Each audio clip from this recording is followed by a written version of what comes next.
स्पाच्या नावाखाली वेश्या व्यवसाय चालवणाऱ्या 6 आरोपींविरुद्ध कारवाई, 4 पीडित महिलांची सुटका करण्यात यश. अनैतिक मानवी वाहतूक प्रतिबंधक कक्ष AHTU यांना गोपनीय माहिती मिळाली की काही इसम औरा थाई स्पाच्या नावाखाली परराज्यातील महिलांना आणून त्यांच्याकडनं वेश्या व्यवसाय करून घेत आहेत.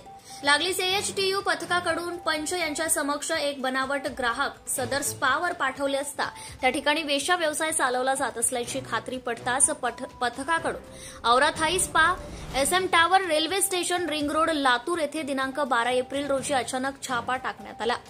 सदर स्पावर आरोपी नामे रोहन संजय वाघमारे राहणार प्रकाशनगर लातूर, अनिरुद्ध इंगळे राहणार मंत्रीनगर लातूर, परमेश्वर शिंदे राहणार विशाल नगर लातूर हे स्पाचे मॅनेजर.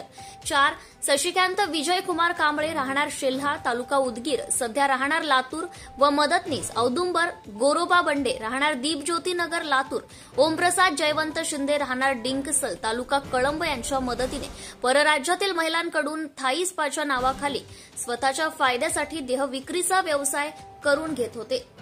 सदर प्रकरणी 3 आरोपींना अटक करून 4 पीडित महिलांची सुटका करण्यात पथकाला यश मिळाले आहे. सदर प्रकरणी MIDC पोलीस स्टेशन येथे 6 आरोपींविरुद्ध गुन्हा दाखल करण्यात आला असून गुन्ह्याचा पुढील तपास पोलीस निरीक्षक श्री सुधाकर देडे हे करीत आहेत. सदरची कारवाई जिल्हा पोलीस अधीक्षक श्री सोमय मुंडे, अप्पर पोलीस अधीक्षक श्री अजय देवरे यांचे मार्गदर्शनात AHTU चे पोलीस निरीक्षक श्री समाधान चौरे, महिला पोलीस उपनिरीक्षक श्यामल देशमुख, पोलीस अंमलदार सदानंद योगी, प्रकाश जाधव, सुधमाती यादव तसेच लता गिरी, निहाल मनियार यांच्या पथकाने केली आहे. Subscribe now and press the bell icon. Never miss an update.